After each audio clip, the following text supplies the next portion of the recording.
പ്രിയപ്പെട്ട സഹോദരങ്ങളെ, ജൂൺ 5 ലോക പരിസ്ഥിതി ദിനവുമായി ബന്ധപ്പെട്ട് 150 രാജ്യങ്ങളടക്കം എല്ലാ രാജ്യങ്ങളിലും നമ്മുടെ പരിസ്ഥിതി ദിനവുമായി ബന്ധപ്പെട്ട ആചരണങ്ങൾ നടക്കുമ്പോൾ നമ്മുടെ അരൂരിലെ ഈ ചെറു ഗ്രാമത്തിലെ അരൂർ കെൽട്രോൺ മസ്ജിദ് നൂർ ആൻഡ് മിസ്ബാഹ് ഹുദ മദ്രസയുടെ പരിപാലന കമ്മിറ്റി എല്ലാവരും കൂടി നമ്മുടെ ചെടി നടുകയും ചില തിരക്കുകൾ കാരണം മറ്റുള്ളവർ പിരിഞ്ഞു പോകേണ്ടി വരികയും ചെയ്തപ്പോൾ ദൈവാനുഗ്രഹം കൊണ്ട് പടച്ചവനുഗ്രഹം കൊണ്ട് നമ്മുടെ ചെടി നടുകയും അതുപോലെ തന്നെ തൈ വിതരണം ചെയ്യുകയും ചെയ്തിട്ടുണ്ട്.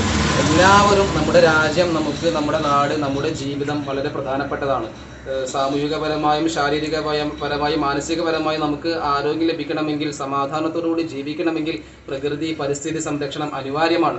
ലോകത്തിൻ്റെ എല്ലാ ഭാഗങ്ങളിലും എല്ലാ മനുഷ്യരും ഒരുപാട് ഉച്ചകോടികളും അന്താരാഷ്ട്ര തലങ്ങളിൽ വരെ പരിസ്ഥിതിയെ സംരക്ഷിക്കണം എന്നുള്ള രീതിയിൽ ചർച്ചകളും പ്രബന്ധങ്ങളും പ്രസംഗങ്ങളും എല്ലാം നടന്നുകൊണ്ടിരിക്കുകയാണ്. അതുകൊണ്ട് ഇതിൻ്റെ കാര്യബോധത്തോടുകൂടി ഇതിൻ്റെ നേരാവണ്ണ രൂപത്തിൽ സംരക്ഷിച്ച് പ്ലാസ്റ്റിക് നിർമ്മാർജ്ജനം ചെയ്യേണ്ട രൂപത്തിൽ നിർമ്മാർജ്ജനം ചെയ്ത് മണ്ണിനോട്